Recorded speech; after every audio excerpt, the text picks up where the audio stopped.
Hello? Have you ever lost something in your room that you were sure was just there but couldn't find? Today's missing person story feels somewhat like that. A medical student and his classmate walked into a bar in a shopping mall and then mysteriously vanished under the watchful eyes of the mall's surveillance cameras. This incident later garnered significant attention in the United States. It is the case of Brian Schaefer, which happened in 2006 in Ohio, USA. Ohio is a state in the northeastern United States with Columbus as its capital, located in the geographical center of the state. Columbus covers an area of 578 square kilometers and has a population of about 900,000 people, making it the 14th largest city in the United States. Many consider Columbus a typical American city, and today's story takes place there. The main character in the story is Brian Schaefer, 27 years old. He was a student at Ohio State University and had earned a bachelor's degree in microbiology. After completing his undergraduate studies, he continued his education at the university's medical school. Brian was not only handsome, but also had a cheerful personality and excellent academic performance. His parents were very proud of having such a son, and his family also included a younger brother. Brian's family was very harmonious, and it could be said that Brian's future was bright. However, on a spring night in 2006, Brian vanished into thin air. What happened that day, and how did Brian disappear? Next, we will turn back the time to March 31st, 2006, to delve deeper into the story. March 31st, 2006 was a Friday. For Brian and other students, it was a highly anticipated day as it marked the end of the semester and the beginning of spring break. Typically, schools in the U.S. have three major holidays: summer break, winter break, and spring break. Spring break usually falls around March and lasts from 7 to 10 days. That day, Brian's father took him to a steakhouse for dinner. During the meal, Brian told his father that he wanted to go drinking with a friend after dinner. At that time, Mr. Randy thought that his son was now grown up and needed some personal space. Besides, Brian had just gone through a stressful exam period, and relaxing a bit now would be good, so he didn't stop him. At 9:30 p.m., Brian arrived at a bar near the campus located on the second floor of a shopping mall. This is the entrance to the shopping mall. After entering, you can take the escalator to the second floor. Close to the escalator on the second floor is the bar he went to named Ugly Tuna Saloona. Brian drank with his close friend and roommate Clint Florence, and they had a great time chatting. At 9:56 p.m., Brian had a phone call with his girlfriend Alexis Wagner. They had been dating for a year and their relationship was going well. They had booked a flight to Miami for the following Monday, April 3rd, to enjoy a fantastic spring break there. They had a brief conversation over the phone, and Brian expressed his excitement for the upcoming vacation. Finally, Brian told his girlfriend that he loved her, and the entire call seemed very normal. After the call with his girlfriend, Brian and his close friend decided to go bar hopping, meaning they would visit multiple bars in one night. They then left the shopping mall and went to another location about 2 kilometers away, as the other bar was in the Arena district of Columbus. At 12 a.m., Clint called a friend named Meredith Reed and asked if she wanted to go out for some drinks. Meredith agreed. At 12:30 a.m., Meredith drove to the bar where Brian and Clint were, and after some conversation, she drove the two of them back to the original bar. They parked in the first floor parking lot, and the three of them entered through the main entrance of the shopping mall. At 1:15 a.m., the mall's surveillance camera captured the three of them on the escalator. The person on the left, leaning on the handrail, was Brian, while his two friends followed behind. They were chatting as they went up the escalator, then the three of them entered a bar on the second floor to continue drinking. A little later, Brian stepped outside perhaps to get some fresh air. At 1:55 a.m., the camera caught Brian talking to two young women, after which he disappeared from view. That was the last time the surveillance camera recorded Brian. The bar's closing time was 2 a.m., and patrons would start to leave shortly after. At that time, Clint and Meredith hadn't left yet because they didn't know where Brian had gone. They called his phone but got no answer and didn't see him return. So they stood up to search around. Clint even went to the bathroom to look for him but couldn't find him. After a while, the bar closed and all the other customers had left. They thought Brian might have felt tired and gone home because his house was only 2 blocks away from the bar, and it would take about 10 minutes to walk there. At 2:09 a.m., after searching with no results, they left the bar. The next morning, Brian's girlfriend Alexis called his phone, but there was no answer. She even tried calling multiple times, but still no one picked up. At that time, Alexis found it a bit strange and thought maybe he had drunk too much with his friends and was too tired to wake up early. In the afternoon, she continued calling, but still got no response. A day passed, and she kept calling him, but each call went to voicemail and no one answered. Now she felt something was wrong and began to worry because the next day was Monday and they were supposed to go on a vacation to Miami together. Why had he suddenly lost contact? Thinking this, she called Brian's father to ask about his situation. He said he hadn't been able to reach his son since that dinner. He reassured Alexis that maybe his son was planning to propose to her during the vacation and advised her not to worry too much and get ready for the trip the next day. The next morning, Monday, April 3rd, 2006, Alexis went to the airport with her luggage. She thought maybe Brian just wanted a few quiet days to himself, but today he would definitely show up at the airport. To her disappointment, Brian never appeared. Realizing that something must have happened to Brian, she immediately called the police. The police then sent officers to the last location where Brian was seen, and the official investigation began. Next, let's review Brian's schedule for that night. At 9:30 p.m., Brian arrived at the bar. At 9:56 p.m., he called his girlfriend. At 10 p.m., the two left to go to another bar. At 12 a.m., Clint called their friend Meredith to join them for drinks. At 12:30 a.m., the three returned to the original bar. At 1:15 a.m., the three entered the bar. At 1:55 a.m., Brian was seen standing at the entrance, talking to two girls. At 2 a.m., the bar closed, and at 2:09 a.m., Brian's two friends left. According to two security guards, they vaguely remembered Brian returning to the bar after talking to the two girls. Upon investigation, the police found that the two girls in the video were complete strangers to Brian. They had just met and chatted at the entrance. As you can see in the image of the bar area, opposite the bar is a cinema, and next to it is an area with painted walls and an exit sign. However, this image is from 2018, as in 2006. There was no cinema in the shopping mall, and there was no exit next to it. In 2006, at the time of the incident, the entire shopping center was only partially operational.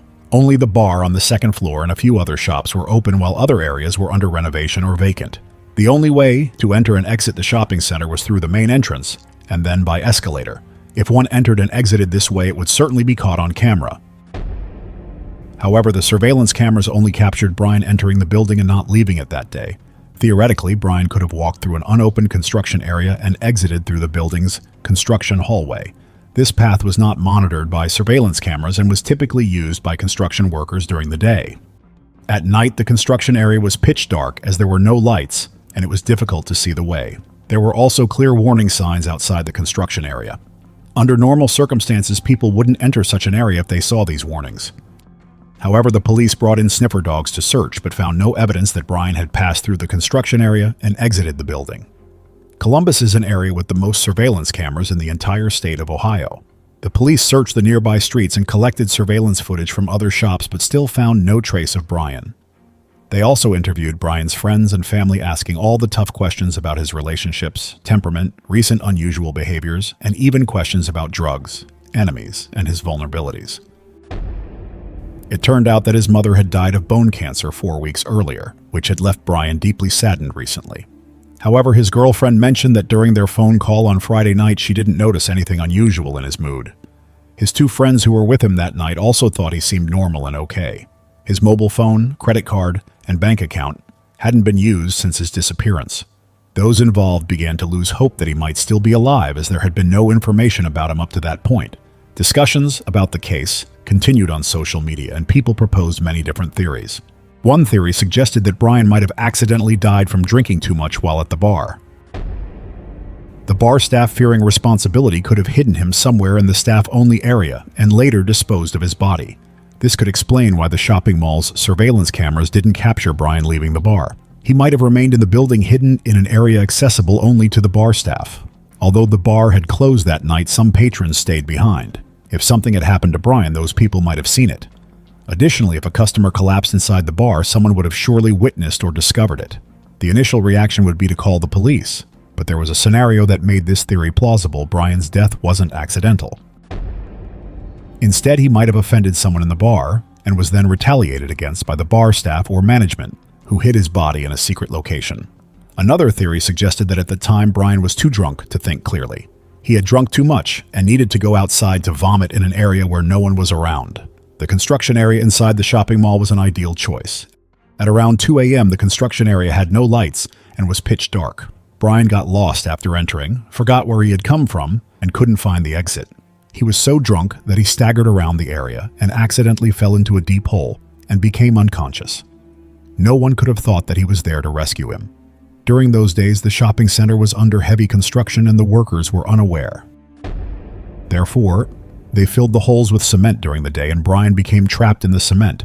By the time the police were called on Monday, it was too late. This is why when the police brought sniffer dogs to the construction area, they seemed to find some traces of Brian inside the building, but not outside. After Brian's disappearance, Clint's varied behavior made people suspect he was involved. Clint had gone drinking with Brian and then called their friend Meredith to join them, almost as if creating an alibi. After some time, the police ordered Clint and Meredith to take a lie detector test to ensure the truthfulness of their statements. Meredith quickly agreed to the police's request, but Clint unexpectedly refused. He believed he had told everything he knew and didn't need to lie. And he also hired a lawyer to protect his rights, refusing to cooperate with the police. A month after Brian's disappearance, Clint moved from Ohio to Tennessee to avoid trouble. He was tired of the media's pursuit and didn't want to live under such scrutiny anymore. Therefore, he changed his name from Clint Florence to William Florence and cut off all contact with Brian's family. Clint's actions, though suspicious, were understandable as he just wanted to avoid being bothered by the media. The key point is that if he were to lie, everything would have to match the surveillance footage. Brian was last seen on surveillance footage at 1:55 a.m. and Clint and his friend left the shopping center at 2:09 a.m. Within those 14 minutes, Clint couldn't have killed and disposed of Brian without anyone noticing. Therefore, although Clint didn't want to cooperate with the police investigation, the police gradually dismissed suspicion of him. Besides these theories, there were many others. One of them was the smiley face killer theory, a group of criminals targeting men believed to be privileged. Many people thought Brian might have been targeted by them and dumped into a nearby river. Upon checking, there was indeed a river flowing south near the area where Brian disappeared. Additionally, on New Year's Day, Brian's father consulted a psychic. The psychic said that his son was underwater near a bridge pillar. The police then sent special personnel to focus on searching downstream in nearby rivers, but found no traces. Another theory was that the area around the bar had a high crime rate. Brian might have walked through the construction area that night and left the shopping center while intoxicated. On his way, he might have accidentally offended some gang members, leading to something unexpected happening. Of course, any theory could be possible until the truth is revealed. However, the limitation is that the investigation cannot progress if it's based solely on speculation and assumptions without supporting evidence. Brian's father continually sought the media's help, openly talking to reporters and crying on camera. He covered the city walls with information about his son's disappearance, organized prayer vigils and searches. He even attended a Pearl Jam rock concert to speak about the disappearance between songs urging people to provide information about his son or pleading for Brian to come back to him. On the evening of September 14th, 2008, a storm devastated the central Ohio area and Randy's backyard. His body was found the next day. Many believe he had an accident while trying to clean up debris after the storm. This makes the fate of Brian's family particularly tragic, especially for his father.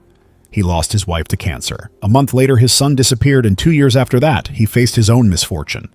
The only surviving member of the family is Brian's younger brother, who has remained mostly silent since his brother's disappearance. His friends say he needs a break from the pain and wants closure to the whole story, even if it doesn't have a happy ending. However, he doesn't know what to do or where to start. 17 years have passed without any information about Brian, making this an unsolved case. Brian's girlfriend, Alexis, has since married, but she still hasn't forgotten him. Her new husband is kind and supports her continued search for Brian. She has even created a website called finbrianschaffer.com to aid in the search. So where did Brian go? Is he still alive? Do you think he is alive or dead? Leave your thoughts below to let everyone know. Today's case occurred in the Inner Mongolia region, which has a continental climate with freezing cold winters and hot, humid summers. The weather here can change abruptly between seasons.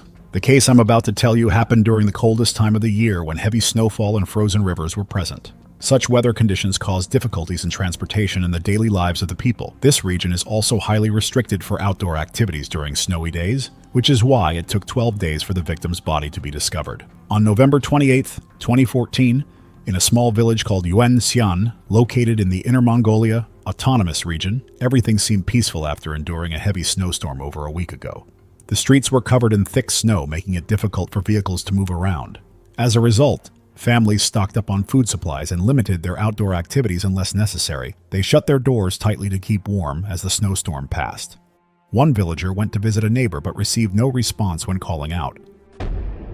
Noticing that the door was unlocked, the neighbor pushed it open, only to be horrified by the discovery of the lifeless body of Mrs. Liang Yu, a 50-year-old woman, lying on the bed inside the house, with multiple dark-colored wounds on the bedding. The villager immediately panicked and called the local police to report the incident. When the police arrived at the scene and began their investigation, they found that Mrs. Dew was wearing dark-colored clothes and cotton pants. Next to the body, there was a small, long white rope. The victim's hands had visible bruises and prominent bruising on the wrists, indicating a struggle. However, there were no signs of defensive wounds on the body. After murdering the victim, the perpetrator removed the rope and left it right next to the body. The fatal wounds on the victim were located on the chest and abdomen, with a total of 9 stab wounds. These stabs pierced the heart, liver, stomach, and intestines, causing severe injuries and significant blood loss. There were also some cut wounds on the victim's arms, but they were determined to be caused by the perpetrator stabbing the victim's hand while committing the murder rather than from the victim resisting. The victim's body lay face up on the bed, soaked in a large pool of blood, indicating that the perpetrator had acted cruelly and ruthlessly, taking the life of this woman. Besides gathering physical evidence at the crime scene, determining the motive behind the crime is also crucial for directing the investigation and identifying suspects. The room was not spacious, only about 25 square meters, with belongings arranged in a somewhat disorderly manner and clothes hanging on hooks along the wall. However, the victim's relatives stated that the messy room was due to the family's living habits and not the result of any disputes during the murder. Whether robbery was the motive behind this case is still unclear. Although there were no signs of items being moved inside the house, the white horizontal cabinet placed right above the victim's headboard was found slightly ajar, and there was a drop of blood on the floor directly below the open cabinet door. After examination, it was determined that the blood belonged to the victim, and there was also a pair of jeans in the cabinet with bloodstains. The position of this blood drop indicated that it fell from a very low height and was not splattered. The police believe that while sitting down and opening the cabinet to search, the perpetrator still held the knife used to murder the victim, resulting in this blood drop from the knife's tip.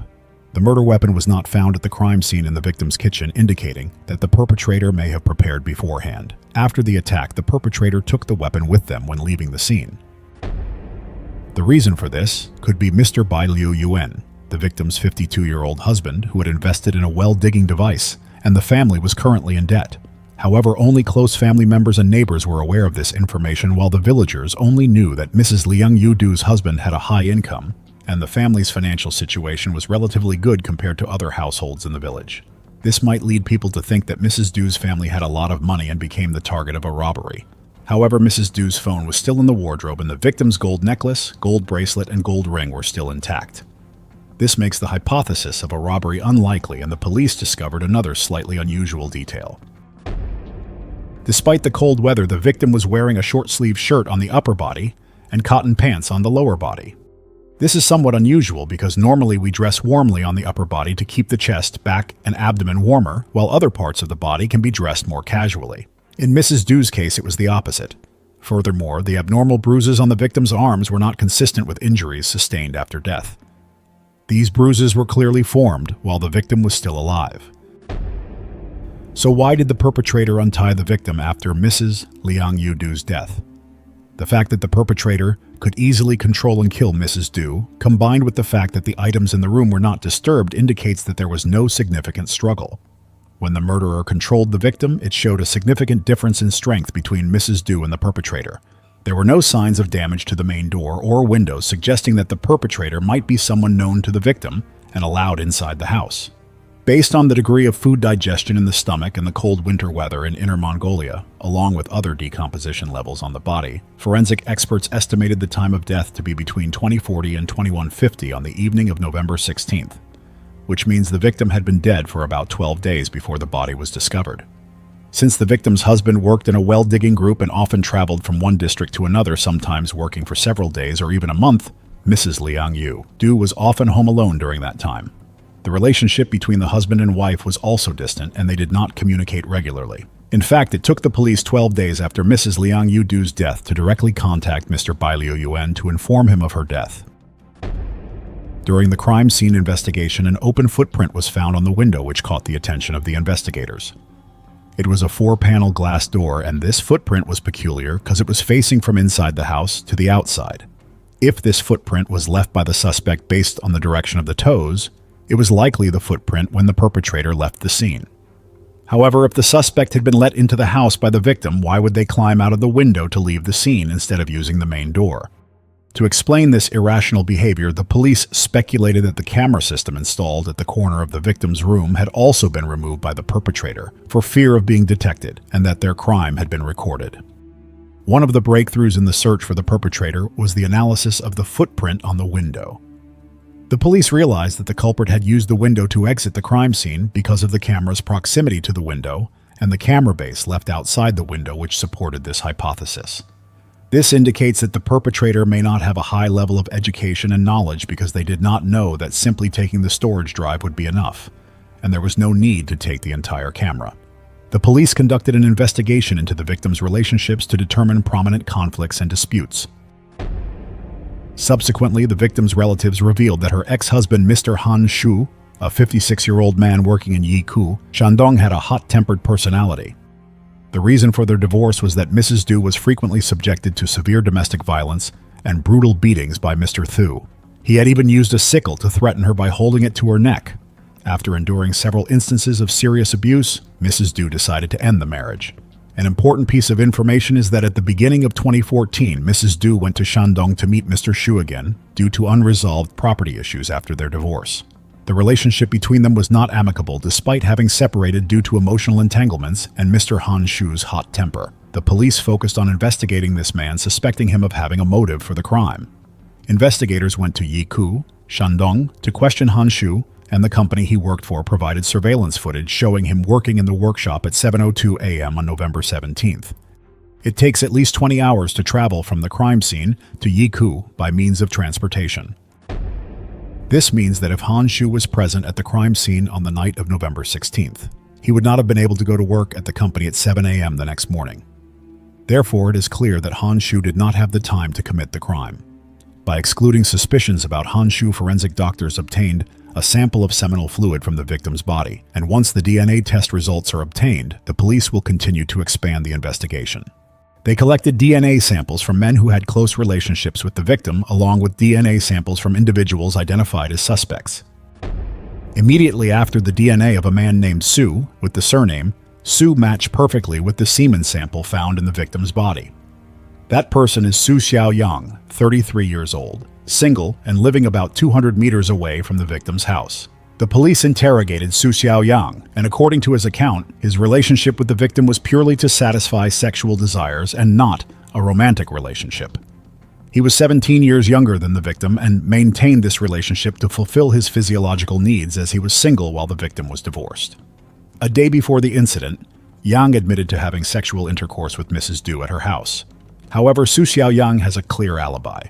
On the morning of the 16th, he left the village to attend the funeral of his uncle in Yuanxian village, which is over 100 kilometers away. Many people at the funeral can testify that he was not present at the crime scene. This brings the investigation back to square one. The police still believe that their investigative direction is correct, and they may have overlooked some crucial details. Therefore, the third investigation into the victim's relationships is revisited in detail. During the process of probing and recording information, an investigator accidentally overheard important information. A resident recounted that on the snowy night of the incident, a drunken man knocked on her door looking for Mrs. Du. This man emitted a strong smell of alcohol and may have been intoxicated, thus mistakenly coming to the wrong house. The woman recognized this man as Mrs. Du's brother-in-law, Pham Hyun, 58 years old, who hailed from another province but had married and settled in the village. What's even more suspicious is that on the early morning of November 17th, he left the village and has not returned until now. Furthermore, a neighbor living near Pham Hyun's house stated that they saw him with several bruises on his face when he left in the morning. Based on the information provided by the locals, including the incident of Hyun being drunk and potentially having a verbal altercation with Mrs. Du along with the bruises on his face, the police decided to conduct an investigation into this man. When the police arrived at Pham Hyun's wife's house, they informed her that the injuries on her husband's face were unrelated to Mrs. Du's case. Instead, they were caused by his frequent alcohol intoxication and angry behavior at home. This led to a heated argument between the couple, and during the argument, Hyun bumped his head on the roof of the house, resulting in the facial injuries. The next morning, Pham Hyun packed his belongings and left, but due to his drunkenness, he mistakenly went to a different house and fell asleep there. He asked the person at that house to deliver the bag of belongings to Mrs. Du, but it was not delivered.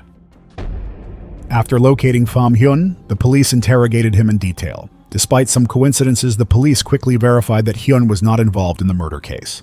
However, during the process of gathering more information from Pam Hyun's wife, a casual remark made by this woman to her eldest son caught the attention of the investigators. One day, the son had plans to have dinner with friends, and before leaving, his mother reminded him to come back early and not be like her uncle who left the house and went somewhere unknown until after 11 p.m. Although it was just a casual remark, the sharp investigators immediately questioned the woman about her uncle's late-night outings and determined that the day he went out was November 16th. Pham Hyun's wife then checked the call history on her phone to search for her uncle's calls. The result was that the police quickly gathered information about that man, Wang Quinn, 59 years old. At the same time, the DNA of another man was found on the rope used to tie the victim's hands. The police collected Wang Quinn's DNA and are awaiting the results for comparison. While waiting for the investigation results on Quinn, the police asked his son if he remembered where his father went on November 16th. His mother had contacted many relatives to inquire, but he said he didn't remember clearly, only knowing that on that evening when his father and he were playing Go, his father left the house for more than 2 hours. Despite her worries, his mother believed that Mr. Quinn was not involved in the case because he was elderly and had never had any conflicts with Mrs. Du before. However, the crucial point was that the DNA on the rope matched Wang Quinn's DNA. The police arrested Wang Quinn for interrogation, and after a few hours of questioning along with the DNA evidence, Quinn confessed to the crime of killing Mrs. Du. However, other pieces of evidence, such as the murder weapon and the surveillance camera from the crime scene that he had taken, were still not found. Later, Quinn admitted that he had thrown the murder weapon and the camera into a nearby river. The police took the suspect to this river to pinpoint the exact location. Subsequently, the police took turns diving into the icy river to search for evidence and the weapon. However, after a day of searching in the cold water, they did not find any relevant evidence, including the large computer screen, nor did they find the murder weapon. During the re-interrogation of the suspect, an investigator offered Wang Quinn some bread and a drink. When Quinn looked at the investigator's face and hands, he noticed that they were red and swollen from being submerged in the cold water of the river for a long time. Quinn asked the investigator about the importance of the murder weapon and the camera, and the investigator rubbed his red hands together and nodded, saying, "Yes, we need to find them." Wang Quinn later led the police to an abandoned well at the edge of the village where they found the murder weapon and a surveillance camera device to support the suspect's confession, completing the case file. As for the motive behind Wang Quinn's killing of the victim, he stated that 3 years ago his younger brother Wang Qiang had built a gate for Mrs. Du's family. However, just 2 days after completing the job, Wang Qiang had an accident and passed away. Being part of the village community, Mrs. Du had also attended the funeral. A few days later, Quinn went to Mrs. Du's house to ask for his brother's payment. Mrs. Du informed him that her husband, Mr. Bai Liu Yuan, had handed her an envelope containing 700 yuan as both funeral offerings and payment for the deceased. 3 years ago, an incident occurred between Wang Quinn and Mrs. Du in the village. Initially, the customary funeral offering among the villagers was 200 yuan, but Wang Quinn demanded an additional 500 yuan from Mrs. Du. He got angry and accused her of stealing money from the deceased. Mrs. Du, equally furious, strongly asserted that he had no right to demand money. Quinn was merely Qiang's older brother and not related to the victim as a spouse or child. However, this dispute led Mrs. Du to insult and curse Wang Quinn vehemently, even throwing objects at him, ultimately kicking him out of her house. Although this incident happened 3 years ago and there were no subsequent conflicts, Quinn still held a grudge. He believed that his younger brother had his payment stolen by Mrs. Du, and he himself was humiliated and verbally abused in front of many people. These events were unforgettable for Wang Quinn. One evening while playing Chinese chess with his son, Quinn thought about this matter and became angry. He decided to go to Mrs. Du's house to vent his anger. Around 9 p.m. on November 16th, Quinn took a knife and a rope, wore gloves, and went to Mrs. Du's house, continuously knocking on the door. Mrs. Du, who had just finished bathing, heard the knocking and rushed to open the door wearing only pajama pants and a short-sleeved shirt. Once inside, Quinn didn't say much, but immediately launched an attack. He repeatedly stabbed Mrs. Du in the abdomen and chest with the knife, while she continuously pleaded and promised to pay any amount of money he wanted. After killing Mrs. Du, Wang Quinn remembered the victim's words about having money in the cupboard. He tried to open the cupboard but found nothing. In reality, at that time, there wasn't much money in Mrs. Du's cupboard because she had invested in equipment to expand the well-digging work for her husband. After a brief search without finding anything, Quinn became afraid that someone or Mrs. Du's husband would suddenly return, so he quickly took the knife and intended to leave.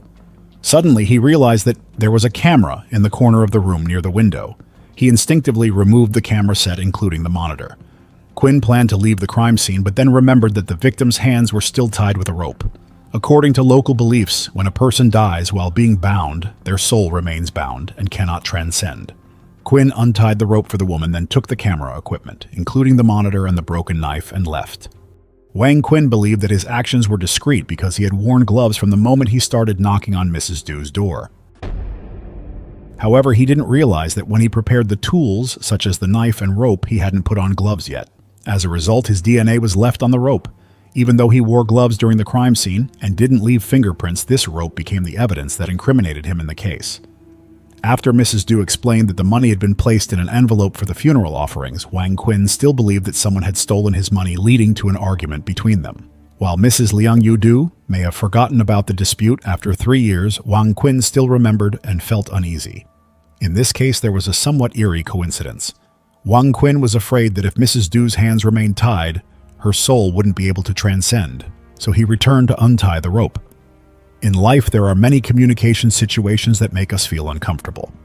Conflicts can arise in various relationships, such as with bosses, colleagues, customers, partners, friends, and even beloved family members. If you have experienced the feeling of being greatly hurt in a crowded place, especially when you feel powerless and unable to retaliate, the suppressed anger and frustration can be very unpleasant, right?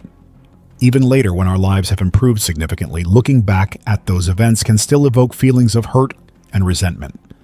The people who caused us harm, intentionally or unintentionally, may not even remember or realize the extent of the damage they inflicted upon others. However, if we constantly dwell on and remain angry about past issues, such as being scolded by someone, then that day becomes no different from a day of being scolded. If we remain sad for an entire week, our mood is no different from a week of being berated. The person who scolded us may have forgotten or no longer remembers the harm they caused us. There's a saying, harmony, tact, and harmony in dealing with people, which means being skillful in behavior and choosing words to maintain balance in relationships amidst conflicts and contradictions. In reality, the power of words is truly formidable, and life is ordinary with many unsatisfactory matters that make us feel sorrowful. If we can let go of unnecessary things and embrace tolerance for what can be tolerated, life will become better, wouldn't it? How do you feel about today's case? Leave a comment so we can discuss, and if you liked it, don't hesitate to leave a like and subscribe to the channel to support us. Thank you for watching. Goodbye.